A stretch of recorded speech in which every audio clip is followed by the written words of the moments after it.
반갑습니다. 예, 예. 어제와 오늘 작년 캠프를 갖게 됐습니다. 하나님께 감사합니다. 네, 아멘. 좋은 환경도 주시고 또 좋은 날씨도 주셔서 은혜 가운데 마치게 해주셨습니다. 이번 캠프 주제의 말씀은 디모데후서 2장 3절이었습니다. 너는 그리스도 예수의 좋은 병사로 나와 함께 고난을 받으라 했습니다. 이 말씀이 우리 작년 성도님들의 평생을 붙드는 귀한 말씀이 되기를 소원합니다. 네, 아멘. 우리 본문 22절을 보십시오. 사람들이 귀신 들려 눈 멀고 말 못하는 사람을 데리고 왔습니다. 예수님은 그 사람을 고쳐주셨고 그는 말할 수 있게 되었고 볼 수 있게 되었습니다. 귀신은 그를 불구로 만들었지만 예수님은 그를 온전케 해주셨습니다. 여러분, 귀신에 들린 사람은 결코 신체의 기능이 온전케 되거나 기능이 더 업그레이드 되지 않습니다. 성경에 보면 귀신이 들린 사람은 점을 칠 수 있었습니다. 점을 친다든지 또는 거라사 광인처럼 괴력을 쓸 수 있었습니다. 그렇지만 그런 능력은 부러워할 능력이 아닙니다. 귀신 들린 자들은 결코 온전한 자들이 아닙니다. 귀신의 지배를 받게 될 때 그 사람은 파괴되고 못쓰게 됩니다. 또한 어떤 지도간 귀신이라 할지라도 예수님께 나오면 쫓겨날 수 있음을 알아야 됩니다. 아멘. 우리 모두는 예수님께 붙잡혀 살아야 됩니다. 아멘. 그래야 정상적인 모든 기능이 회복될 수 있습니다. 오늘 말씀의 제목은 하나님 나라에 살고 있습니까? 입니다. 여러분, 하나님 나라에 살고 있습니까? 네, 아멘. 하나님 나라에 사는 사람은 특별한 사람들이 아닙니다. 특별히 유별난 사람들이 아닙니다. 예수님을 모르는 자들은 무슨 일이 있어도 일요일에 교회에 가는 성도들을 유별난 사람들이라고 생각합니다. 진리를 추구하고 물질과 시간도 드리고 헌신하는 자들을 뭔가 쓰여있는 자들이라고 생각합니다.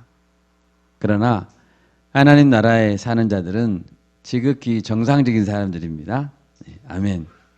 온전한 삶을 사는 자들입니다. 하나님을 인정하지 않는 자들이 창조 목적에 따라 살지 않는 자들인 것이고 그들이 이상한 자들인 것입니다. 이 시간 하나님 나라의 백성이 어떤 자들인가 몇 가지 생각해 보고자 합니다. 첫 번째로 예수님의 말씀을 믿고 순종하는 자는 하나님 나라의 백성입니다. 23절을 보십시오. 예수님께서 귀신 들린 자를 고쳐주시자 무리들은 다 놀랐습니다. 이는 다윗의 자손이 아니냐라고 놀랐습니다. 다윗의 자손이라는 뜻은 무슨 뜻일까요? 그것은 바로 메시아라는 뜻이고 영원한 왕이라는 뜻입니다. 유대인들은 약속된 메시아가 다윗 왕의 후손일 것이라고 믿었습니다. 우리 다 같이 에레미야서 23장을 찾아보겠습니다.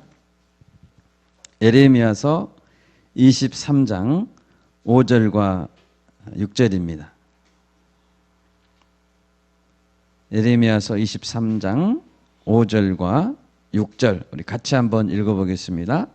여호와의 말씀이니라. 보라, 때가 이르리니 내가 다윗에게 한 의로운 가지를 일으킬 것이라. 그가 왕이 되어 지혜롭게 다스리며 세상에서 정의와 공의를 행할 것이며 그의 날에 유다는 구원을 받겠고 이스라엘은 평안히 살 것이며 그의 이름은 여호와 우리의 공이라 일컬음을 받으리라. 아멘. 이 말씀 따라서 유대인들은 다윗의 자손 중에서 메시아가 날 것이다 라고 기대했습니다. 그들은 예수님을 보고 놀람과 기대감으로 다윗의 자손이 아니냐라고 말했습니다. 그런데 백성들의 반응과는 달리 바리새인들은 어떻게 생각했습니까? 24절을 보면 귀신의 왕 바알세불을 힘입지 않고는 귀신을 쫓아내지 못하느니라 라고 했습니다. 귀신을 쫓아내려면 반드시 귀신의 왕의 힘을 의지하고 그 왕의 허락을 받아야 귀신을 쫓아낼 수 있다는 논리였습니다.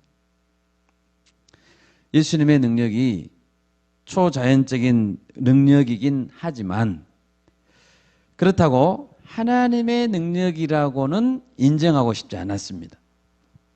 그래서 귀신의 왕, 곧 사탄을 힘입었다고 말하고 있는 것입니다. 그들의 생각이 옳습니까? 정말로 바리새인들은 예수님이 행한 표적을 사탄의 역사로 보았을까요?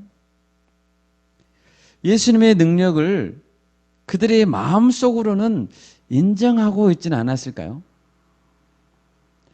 요한복음 11장을 한번 찾아보겠습니다. 요한복음 11장 47절, 48절 같이 한번 읽어보겠습니다. 요한복음 11장 47절, 48절입니다. 이에 대제사장들과 바리새인들이 공회를 모으고 이르되 이 사람이 많은 표적을 행하니 우리가 어떻게 하겠느냐? 만일 그를 이대로 두면 모든 사람이 그를 믿을 것이요 그리고 로마인들이 와서 우리 땅과 민족을 빼앗아 가리라 하니. 바리새인들은 공회를 열어서 논의했습니다. 그런데 예수가 거짓된 자이니까 어떻게 예수와 싸울 것인가? 이런 주제로 논의하지 않았습니다. 그 공회의 논제는 이것이었습니다. 이대로 두면 모든 사람이 예수를 믿고 따라갈 것이다. 그 대책은 그러면 무엇인가? 이것이 논제였습니다. 예수님이 거짓된 자냐 아니냐 이것이 논제가 아니었습니다. 그들은 예수님이 하나님의 표적을 행하시는 것을 직접 보았습니다. 그러나 그 바리새인들이 염려하는 것, 그들이 중요하게 생각하는 것은 하나님의 역사냐 사탄의 역사냐가 아니었습니다. 예수의 말이 진실이냐 거짓이냐가 아니었습니다. 우리 밥그릇을 빼앗기느냐 지키느냐였습니다. 우리를 따르는 팬들을 잃을 것인가 지킬 것인가 그것이 그들의 걱정거리였습니다. 마음속으로는 예수님을 인정하고 있었다는 것이죠. 요한복음 14장 11절에서 예수님이 이렇게 말씀했습니다. 내가 아버지 안에 거하고 아버지께서 내 안에 계심을 믿으라.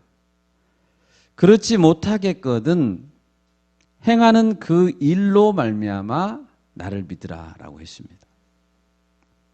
만약에 정말로 예수님이 하나님 아들인지 못 믿겠으면 믿어지지 않으면 무엇을 보고 믿어야 됩니까?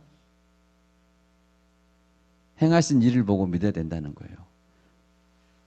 그것이 증거라는 겁니다.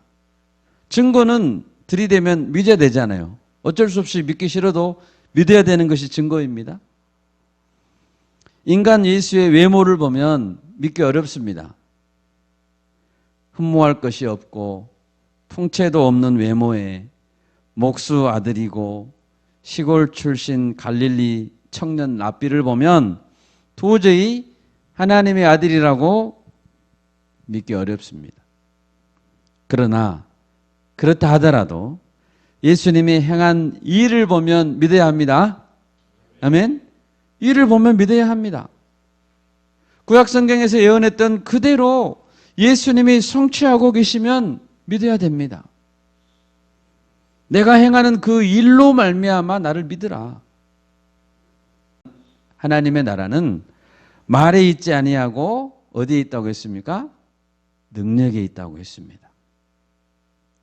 성경 지식이 부족한 일반 유대인들도 이는 다윗의 자손이 아니냐라고 인정하고 놀라고 했는데, 성경을 많이 안다는 바리새인들은 왜 이는 사탄의 역사다라고 비난하고 있는 것입니까? 그들은 고의적으로 예수님을 믿지 않는 것입니다. 예수님은 그들의 악한 생각을 아시고 깨우치셨습니다. 먼저 예수님은 상식적인 논리를 가지고 그들을 꾸짖었습니다. 사탄이 사탄을 쫓아내면 스스로 분쟁하는 것이다. 어떻게 사탄의 나라가 서겠느냐? 귀신이 귀신을 쫓아내면 귀신들끼리 서로 영토를 차지하기 위해서 싸우는 것이 됩니다. 어떤 왕이 자기 나라 군사들을 향해서 총질을 하고 쫓아낸단 말입니까? 그래서는 제대로 나라가 설 수 없는 것입니다. 사탄은 간교한 자입니다. 삼킬 자를 두루 다니면서 한 영혼이라도 더 삼키려고 열심을 내고 있는 사탄은 영리하고 악한 존재이지 바보는 아닙니다. 두 번째로 예수님은 다른 사례를 예로 들어서 또 설명했습니다. 귀신을 쫓아낸 랍비는 그 당시에 예수님만이 아니었습니다. 예수님 당시에 바리새인들 중에서도 귀신을 쫓아내는 자들이 있었습니다. 그렇다면 바리새인 출신인 귀신 쫓아내는 자들도 다 사탄의 종들입니까? 그렇지 않습니다. 지금 예수님을 향해서 손가락질하고 있는 바리새인들은 논리적인 모순에 빠져 있는 것입니다. 그리고 예수님은 그들에게 놀라운 선포를 했습니다. 28절을 우리 다 같이 한 목소리로 읽겠습니다. 본문 28절입니다. 그러나 내가 하나님의 성령을 힘입어 귀신을 쫓아내는 것이면 하나님의 나라가 이미 너희에게 임하였느니라. 아멘. 예수님은 하나님의 나라가 이미 임했다라고 선포했습니다. 예수님과 세례 요한이 사역을 시작할 때 핵심 메시지는 무엇이었습니까? 회개하라. 하나님의 나라가 너희에게 임하였느니라 였습니다. 예수님의 가르침은 사람들에게 어떻게 하면 하나님 나라에 들어갈 수 있는지를 보여주는 가르침이었습니다. 예수님은 수많은 비유를 통해서 하나님 나라는 이와 같다라고 하나님 나라를 설명했습니다. 예수님은 여러 표적들을 보여주셨는데 그 이유는 이미 그들 가운데 하나님의 나라가 임했다는 것을 입증해 주기 위한 것이었습니다. 제자들에게 예수님은 기도를 가르쳐 줬죠. 나라에 임하옵시며 뜻이 하늘에서 이룬 것 같이 땅에서도 이루어지이다 라고 기도하라고 했습니다. 여러분, 천국인 이유가 무엇입니까? 천국에 무엇이 있기 때문에 천국이지요? 천국이 천국인 이유는 그곳에 하나님이 계시기 때문입니다. 나라가 이루어지려면 주권과 영토와 백성이 있어야 된다고 하죠. 주권을 가지고 있는 만왕의 왕 예수님이 계시고 그분을 믿고 따르는 백성들이 있고 영적인 영토가 있다면 그곳은 하나님 나라 맞죠? 네, 그곳은 하나님 나라입니다. 다 같이 누가복음 17장 20절 찾아보겠습니다. 누가복음 17장 20절 21절 한번 찾아보겠습니다. 누가복음 17장 20절과 21절입니다. 바리새인들이 하나님의 나라가 어느 때에 임하나이까 묻거늘 예수께서 대답하여 이르시되 하나님의 나라는 볼 수 있게 임하는 것이 아니요 또 여기 있다 저기 있다고도 못하리니 하나님의 나라는 너희 안에 있느니라. 아멘. 우리 안에 예수님이 계시고 우리가 예수님의 말씀에 순종한다면 우리는 하나님 나라의 백성입니다. 하나님의 나라는 이미 우리 가운데, 우리 마음 가운데 임하신 것입니다. 귀신이 쫓겨나고 하나님께서 들어와서 다스린다면 그곳은 하나님 나라로 바뀐 것입니다. 예수님께 순종하는 자들이 하나, 둘 늘어간다면 그것은 하나님 나라의 확장인 것입니다. 여러분, 우리가 하나님 나라 백성임을 믿습니다. 아멘. 지속적으로 예수님의 말씀을 듣고 순종하는 이상 우리가 모두 하나님 나라의 백성임을 믿습니다. 두 번째로, 하나님 나라의 백성은 적극적으로 모이기에 힘써야 된다라는 사실을 알 수 있습니다. 바리새인들이 예수님과 싸우고 있는데 그들이 정작 싸워야 될 대상은 예수님이 아닙니다. 로마도 아니고 바로 사탄입니다. 사탄과 싸워야죠. 총을 쏘려면 누가 아군인지 적군인지 먼저 구분해야 됩니다. 예수님의 나라는 이 땅에 속한 것이 아닙니다. 예수님의 사역은 사탄의 나라에서 죄의 종으로 살던 자들을 구원하시기 위해서 마음을 되찾고 영역을 넓혀가는 것이 사역이었습니다. 30절입니다. 나와 함께 아니하는 자는 나를 반대하는 자요, 나와 함께 모으지 아니하는 자는 해치는 자니라. 이 말씀에 따르면 온 세상은 두 종류로 나누어집니다. 예수님과 함께하는 자, 그리고 함께하지 않는 자로 나뉘어진다는 것입니다.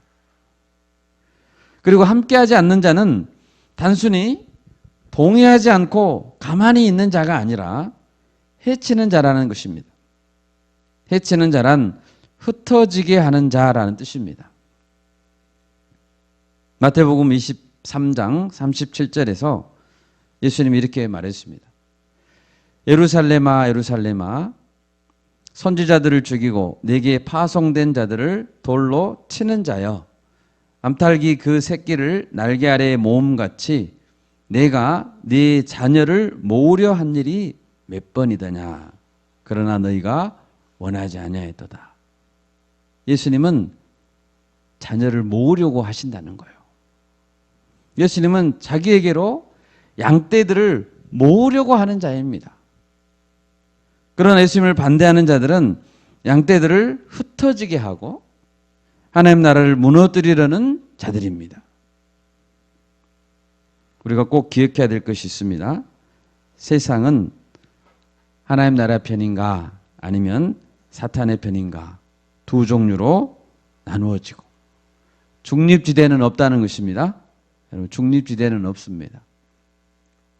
하나님 나라 백성은 적극적으로 그 나라를 세우려는 자들이지만 예수님을 반대하는 자들은 모이기를 반대하는 자들입니다.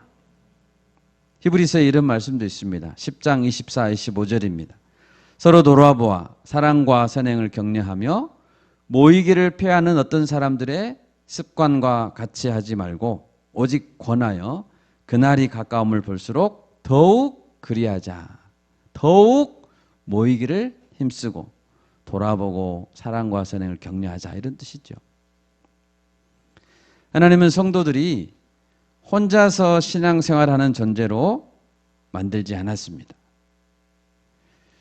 맹수들이 사냥할 때 보면 먹잇감들이 함께 모여 있으면, 똘똘 뭉쳐 있으면 잘 공격하지 못합니다. 그래서 맹수들은 먼저 그들을 흩어지게 합니다. 그런 다음에 공격해서 잡아먹죠. 서로 잘 모여있는 공동체는 그 자체로 서로를 보호하고 지켜주는 울타리가 됩니다. 예수님은 자기 백성들이 하나님 앞에 모이기를 원하십니다. 모이기를 원하십니다. 모여서 서로 사랑하고 선행을 격려하며 예배하기를 원하십니다. 그날이 가까움을 볼수록 더욱 그리하자. 주님의 때가 가까울수록 더욱 모이기가 힘들다는 것이죠. 우리 안에 죄성이 강해지고 내 자아가 강해질수록 반대로 점점 모이려는 힘은 약해집니다. 요즘에는 개인 성경 공부도 할 수 있는 소스가 많죠. 또 온라인 라이브 예배도 있습니다. 그러나 함께 모여서 예배하는 것을 그것들로 대체할 수 없습니다. 대체할 수 없습니다. 모든 성도는 그리스도의 몸의 지체로 부름을 받았습니다. 다 그리스도에게로 연결되어 있고 다 그리스도께 붙어 있어야 됩니다. 몸으로부터 충분한 영양분을 공급받고 머리로부터 신경과 혈관들이 잘 연결되어 있어야 건강한 지체가 됩니다. 몸으로부터 떨어지게 되고 머리의 통제를 받게 되지 않을 때 우리는 그것을 장애라고 부르고 혹 덩어리 같은 것들이 생기는 것입니다. 우리 고린도전서 12장을 보겠습니다. 고린도전서 12장 14절에서 21절까지 쭉 한번 교독하면 좋겠습니다. 고린도전서 12장 14절에서 21절까지 교독하겠습니다. 몸은 한 지체뿐만 아니요 여럿이니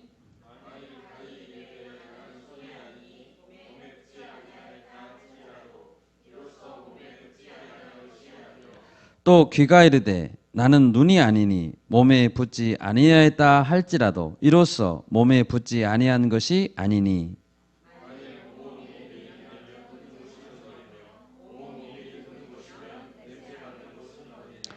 그러나 이제 하나님이 그 원하시는 대로 지체를 각각 몸에 두셨으니 이제 지체는 많으나 몸은 하나라. 눈이 손더러 내가 너를 쓸 데가 없다 하거나 또한 머리가 발더러 내가 너를 쓸 데가 없다 하지 못하리라. 아멘. 우리 각 사람들을 생각해 보십시오. 혈액형도 다르고 MBTI도 다르고 성격도 다르고 취향도 다르고 살아왔던 배경도 다 다릅니다. 그런 자들이 한 곳에 모여 있으니 서로 안 맞고 불편할 수밖에 없습니다. 그러나 어떤 지체도 보고 듣고 냄새 맡는 것을 혼자서 다 할 수 없습니다. 손도 대고 동시에 발도 댈 수는 없습니다. 고린도서 12장 18절에서 말씀하십니다. 하나님이 그 원하시는 대로 지체를 각각 몸에 두셨다라고 했습니다. 누가 원하셨어요? 하나님이 원하셨대요. 각 지체를 각각의 자리로 부르신 분은 하나님이십니다. 아멘. 하나님께서 같은 성령, 한 성령을 주셔서 우리로 하나 되게 하셨고 하나님의 뜻대로 각 사람에게 각자에 맞는 역할을 나누어 주신 것입니다. 여러분 우리가 예수님 가까이에 더욱 모이기를 힘씁시다. 아멘. 단순히 모이는 것을 넘어서서 예수님의 몸에 무엇이 필요한지 살펴서 헌신해야 됩니다. 약한 지체는 어떻게 해야 됩니까? 도와줘야 됩니다. 내 성격과 내 습관이 공동체 전체에 거치는 것이 된다면 무릎 꿇고 회개하고 나를 깎아내고 다듬어서 그 부분에 꼭 맞는 자가 될 수 있도록 힘써야 되겠습니다. 아멘. 그래서 전체 예수님의 몸을 건강하게 세워야 하겠습니다. 31절을 보십시오. 그러나 내가 너희에게 이르노니 사람에 대한 모든 죄와 모독은 사하심을 얻되 성령을 모독하는 것은 사하심을 얻지 못하겠고. 예수님은 먼저 사람에 대한 모든 죄와 모독은 사하심을 얻을 수 있다고 말했습니다. 여러분, 모든 죄는 사하심을 얻을 수 있습니다. 아멘. 예수님의 십자가의 보혈이 용서하지 못할 죄는 없습니다. 우리는 예수님 이름으로 나아가서 회개할 때 하나님은 어떤 죄도 다 용서하십니다. 그러나 성령을 모독하는 것은 사하심을 얻지 못합니다. 오늘 본문에서 바리새인들은 예수님을 가리켜서 사탄의 힘을 입어서 귀신을 쫓아낸다라고 했습니다. 그것은 예수 그리스도 안에 있는 하나님의 능력을 고의적으로 거부하는 행위였습니다. 예수님께서 구약 성경에서 예언되었던 구세주이심을 고의적으로 거부하는 행위입니다. 예수님을 믿지 않으면 하나님께서 베푸신 유일한 구원의 길을 거부하는 것입니다. 유일한 것을 거부하니 구원 얻을 길이 없는 것이죠. 그러므로 성령을 모독하는 것은 용서받을 수 없는 것입니다. 그 외의 죄들은 다 용서받을 수 있습니다. 네, 아멘. 마지막 세 번째로 하나님 나라의 백성은 그 마음에 선한 것을 쌓는 자들입니다. 34절입니다. 독사의 자식들아 너희는 악하니 어떻게 선한 말을 할 수 있느냐? 이는 마음에 가득한 것을 입으로 말함이라. 바리새인들은 자신들을 가리켜서 성경 선생이라고 자부했고 하나님을 잘 믿는 자들이라고 자랑했습니다. 철저하게 금식했고 율법을 철저히 지키는 자들이었습니다. 그런데 예수님은 바리새인들을 가리켜서 뭐라고 불렀습니까? 독사의 자식들아라고 불렀습니다. 독사의 자식들이라는 것은 단순히 악한 자들이라, 나쁜 사람들이라 하는 욕이 아닙니다. 이것은 사탄의 자식들이란 뜻입니다. 예수님의 능력을 사탄의 능력이라고 모함하고 거짓 증인을 내세워서 십자가에 못 박는 자들은 사탄의 자식들이 분명합니다. 35절입니다. 선한 사람은 그 쌓은 선에서 선한 것을 내고 악한 사람은 그 쌓은 악에서 악한 것을 내느니라. 예수님은 바리새인들을 악한 사람들이다. 그래서 악한 것을 쌓은 자라고 하셨고 반면에 선한 사람은 그 마음 안에 선한 것을 쌓는 자들이다라고 하셨습니다. 여러분, 선한 것이 어떤 것이 선한 것일까요? 한 번은 어떤 사람이 예수님께 와서 물었습니다. 내가 무슨 선한 일을 하여야 영생을 얻으리까? 라고 물었습니다. 예수님이 대답했습니다. 어찌하여 선한 일을 내게 묻느냐? 선한 이는 오직 한 분이시니라. 하나님이시죠. 여러분, 이 세상에 선한 것은 없습니다. 오직 하나님이 선한 분이십니다. 또 하나님의 계명이 선한 것입니다. 또 예수님은 자신에 대해서도 나는 선한 목자라라고 했습니다. 예수님은 선하신 분입니다. 네, 아멘. 그러므로 가장 선한 일은, 우리가 할 수 있는 가장 선한 일은 예수님을 믿고 따르는 것이고 예수님의 말씀을 지키려고 힘쓰는 것이 선한 것입니다. 우리는 예수님을 믿고 나서 예수님을 따르기 위해 힘쓰는 과정을 성화라고 부릅니다. 선한 자는 예수님의 명령을 따라서 자기를 부인하고 자기 십자가를 지고 성화의 과정을 걷는 자들이 선한 자들입니다. 다 같이 로마서 14장 찾아보겠습니다. 로마서 14장 16절에서 18절 같이 읽겠습니다. 로마서 14장 16절에서 18절입니다. 그러므로 너희의 선한 것이 비방을 받지 않게 하라. 하나님의 나라는 먹는 것과 마시는 것이 아니요 오직 성령 안에 있는 의와 평강과 희락이라. 이로써 그리스도를 섬기는 자는 하나님을 기쁘시게 하며 사람에게도 칭찬을 받느니라. 아멘. 사도 바울은 너희의 선한 것이 비방을 받지 않게 하라 라고 했습니다. 그러면서도 하나님 나라가 무엇인가를 설명했죠. 성령 안에 있는 의와 평강과 희락이 하나님의 나라라고 했습니다. 하나님의 나라는 먹고 마시는 것과 관련이 없습니다. 채식주의자가 더 경건한 것도 아니고 남들을 신경 쓰지 않고 자유롭게 먹는 자가 믿음이 좋은 자도 아닙니다. 먹고 싶은 것을 절제하지 않고 자유롭게 먹는 자는 하나님 나라를 더 잘 누리는 자라고 꼭 말할 수 없습니다. 이 땅에서 덕을 세우기 위해 검소하고 절제하는 것을 비방해서는 안 됩니다. 먹고 마시는 문제가 본질이 아니기 때문입니다. 하나님의 나라는 의와 평강과 희락입니다. 중요한 것은 성령 안에서라는 것이죠. 의와 평강과 희락은 성령이 충만한 자가 얻게 되는 성령의 열매입니다. 성령 하나님이 성화의 과정을 잘 걷고 있는 자에게 열매로 주시는 것들이 의와 평강과 희락입니다. 평강과 희락은 뭔가 결핍한 상태라고 느낄 때는 얻을 수 없는 것이죠. 내가 뭔가 부족하다라고 느끼면 평강과 희락을 누릴 수 있겠습니까? 없습니다. 하나님과의 바른 관계의 회복, 의로움이죠.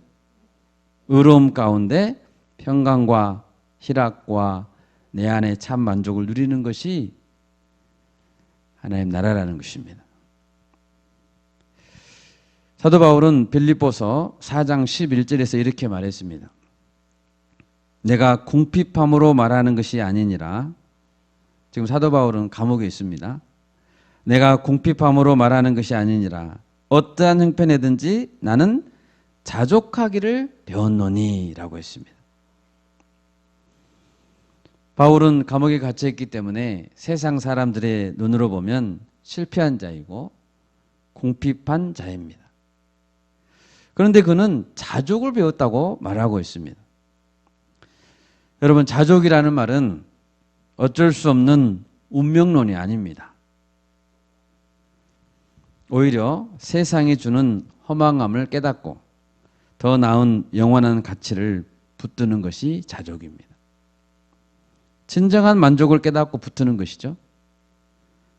고린도서 4장 18절에서 이렇게 말합니다. 우리가 주목하는 것은 보이는 것이 아니요 보이지 않는 것이니 보이는 것은 잠깐이요 보이지 않는 것은 영원함이라. 사도 바울이 말했습니다. 바울은 세상이 볼 수 없는 영원한 것들을 보고 있는 것입니다. 감옥 안에서. 비록 감옥 안에 머물렀지만 그는 평강과 희락을 누렸습니다. 아멘. 하나님 나라를 산 것이죠. 여러분, 하나님 나라의 백성들은 선한 것들을 마음에 차곡차곡 쌓는 자들입니다. 우리는 날마다 선한 것들을 쌓아가고 있습니까? 영원한 가치를 주목하면서 의와 평강과 희락을 누리면서 살아가실 수 있기를 바랍니다. 아멘. 말씀을 맺고자 합니다. 오늘 말씀에서 어떤 자가 하나님 나라의 백성입니까? 예수님의 말씀을 믿고 순종하는 자입니다. 또 예수님의 몸을 세우기 위해서 지체로서 사명을 겸손하게 감당하는 자가 하나님 나라 백성입니다. 내가 거기에 맞지 않으면 자기를 깎아야 된다고 했습니다. 그리고 의와 평강과 희락 가운데 자족하고 선한 것을 마음에 쌓아가는 자가 하나님 나라 백성입니다. 우리 바울교회 성도들이 이미 우리 가운데 임한 하나님 나라의 백성으로서 날마다 승리하시기를 축원합니다. 아멘. 제가 기도하겠습니다.